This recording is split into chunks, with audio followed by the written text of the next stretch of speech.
Bon, je reviens vite fait sur l'alignement. Donc, de la même manière que j'ai contrôlé en fait l'alignement de l'axe de la roue arrière par rapport à l'axe de poulie, je contrôle également euh, l'alignement de l'axe moteur par rapport à la poulie, ce qui fait que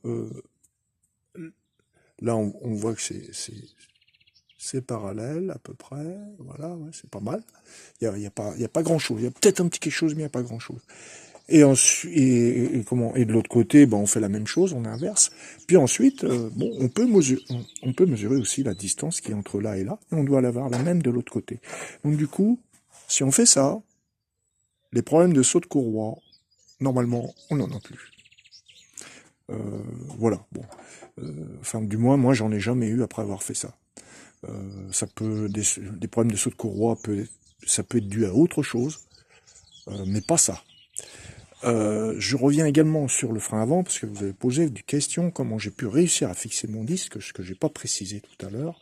En fait, dans les années 90, il existait un système qui est formé de deux cônes, ici à l'intérieur que l'on glisse à l'intérieur du moyeu, et en serrant, le cône vient en fait en buter, vient se serrer contre le tambour, et ça ne bouge plus comme si c'était soudé. Voilà. Donc ce kit, malheureusement, on ne le trouve plus aujourd'hui.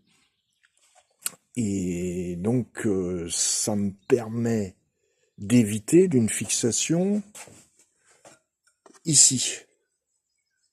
Parce que là, bon, c'est faisable, mais il n'y a pas beaucoup de cam, quoi. Donc on risque d'affaiblir quand même le moyeu. Même si je mets de la vis de 5, je suis pas trop tranquille, quoi. Bon, c'est faisable, hein, mais voilà. Après, bon, du coup, on se passerait du système à l'intérieur. Donc c'est deux cônes. Hein. Quand je démontrerai plusieurs, ultérieurement, je montrerai. Voilà. Donc ça, c'était pour la partie avant. Je crois que j'ai fini à peu près. Euh, donc euh, donc à l'avant, dans l'état actuel des choses, même avec un 220, je ne peux pas mettre de double piston, d'étrier double piston, mécanique ou hydraulique d'ailleurs. Je ne peux mettre qu'un simple piston. Alors j'ai choisi mécanique, peut-être qu'un simple piston hydraulique c'est possible, mais bon, j'ai pas trop envie de m'emmerder avec ça. L'inconvénient des étriers mécaniques, c'est que en fait il faut les régler assez souvent, parce que l'hydraulique, au fur et à mesure que les plaquettes s'usent, la plaquette avance, c'est pas le cas pour les mécaniques, donc il faut les régler, quoi. Hein. Bon, maintenant on va passer à l'arrière. Donc là, l'arrière, donc alors, je me suis j'ai d'abord percé des trous ici. Donc là, sur l'arrière, on voit qu'on a beaucoup plus de cam au niveau du moyeu. Donc là, du coup, n'ayant pas le choix de l'avant, parce que je peux pas, à cause de la couronne de transmission, je peux pas cumuler disque et transmission du même côté. Donc là, du coup, bah, là, comme on a beaucoup de cam, on peut utiliser donc la méthode de fixation sur le moyeu. Donc c'est des vis de 5, hein, donc évidemment, ça demande quand même un peu de centrage, hein, et un peu de boulot, quoi. Ici, donc j'ai une épaisseur d'à peu près 20 mm, je crois. Je vais, je vais voir ça. Je sais plus, je sais plus, je sais plus, je sais plus. Non, à peine. J'ai 18, à peu près 18 mm. Alors, en trois parties, parce que bon, bah, j'avais pas de l'alu disponible en, comment dire, en, en 18 mm d'épaisseur. Donc là, les petites lignes que vous voyez, en fait, bon, bah, ce sont ça correspond aux trois plaques, en fait. Les deux dernières s'appuyant sur le filetage de la roue libre. Donc, la dernière, en fait, sert juste à décaler, à se décaler par rapport au rayon. Enfin, pas la dernière, la première, là, qui est là. Donc, du coup, la fixation de l'étrier, bah, il faut fabriquer une plaque en alu. Et bon, au départ, je pensais la fixer avec la pâte qui est fournie avec, mais finalement, j'avais pas besoin. Donc du coup, j'ai percé dans l'alu, donc c'est une plaque d'alu de 10, peut-être une plaque d'alu de 12 aurait été préférable, parce qu'il y a la place de mettre une 12.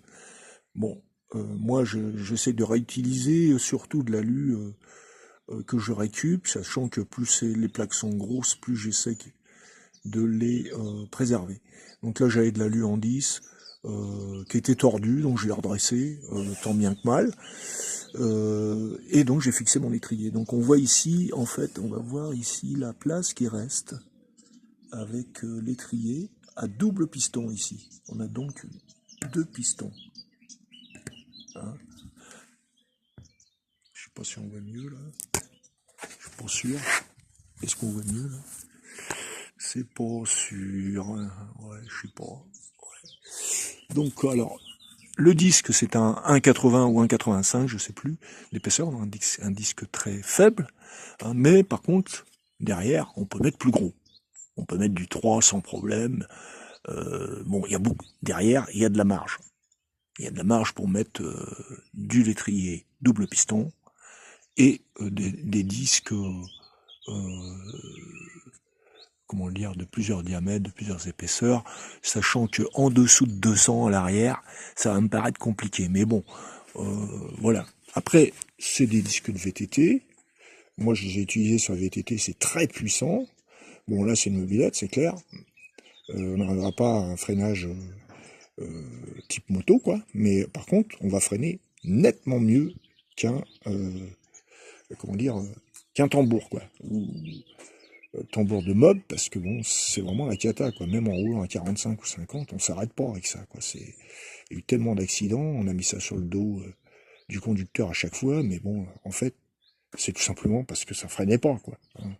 Bon, donc du coup, j'ai pas terminé parce que bon, bah ici j'ai mis juste une petite vis de 5 provisoire, et donc là on voit en fait la pâte, et donc là je compte en fait je compte mettre une pâte ici et repercer en dessous une pâte alu mais épaisse puisqu'il y a la place, et puis là je pense que je vais mettre du minimum du 6 voire du 7 ou du 8 en épaisseur. Donc je reviendrai ici là, je reprendrai ici là pour avoir pour bloquer en fait l'étrier. Hein, donc voilà, ça. Alors ce qui lèche, c'est pas les plaquettes, c'est le tambour en fait derrière, parce que le tambour il est monté. Hein. Voilà. Alors au niveau du centrage de la roue, voilà, je suis embuté au niveau du bras. Et normalement ça donne ça. Embuté au niveau du bras, voilà comment si ma roue est bien centrée.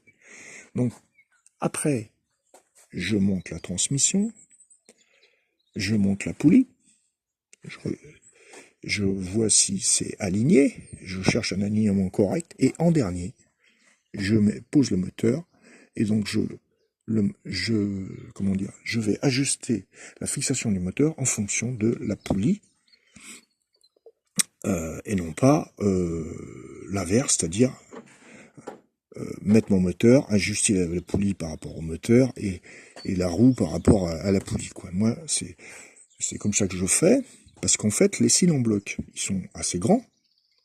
S'il y a besoin de les décaler, on peut les décaler dans un sens, par là, ou par là, légèrement. On peut le faire. J'ai déjà tourné avec des machines comme ça, si on décale de 5 mm, ça le fait. Après, bah, évidemment, on peut aussi jouer sur la culasse et les pions de centrage. Sur une machine, j'avais un défaut de centrage, en fait, mais c'était dû aux soudures qui n'étaient pas bonnes. Et donc, en fait, j'ai pallié ce problème en faisant des pions excentrés. Du coup, je pouvais régler, comment dire, l'axe du piston, l'axe comment, du moteur, de manière à ce qu'il soit bien parallèle à l'axe de la poulie, dans les deux directions. Hein. Donc voilà. Donc bon, c'est bon, on a fait le tour là. Hein. On a fait le tour. Donc là, il y a un peu de boulot. Alors, je précise quand même que tout a été fait à la main. Là. Les disques découpés à la main, la finition à la main. J'ai pas été chez un tourneur. Tout est fait à la main. Voilà. À la main, à la lime, à la perceuse. Bon, donc bon, on peut voir que bon, bah ça tourne rond. Bon, sur les plaques, c'est pas parfait, hein, c'est comme c'est fait à la main. Bon, il y a un petit. Par contre, le disque, lui, il est bien. Il n'y a pas de voile, pas de saut, sachant que j'ai pas mis de vis ici. Bon, bah, c'est pas parce qu'il y a un problème, hein, c'est parce que j'ai pas. Voilà, je l'ai perdu, je sais pas où je l'ai mis. Et comme il y a une cote, bon. Mais par contre, je suis content parce que j'ai pas de voile, pas de saut.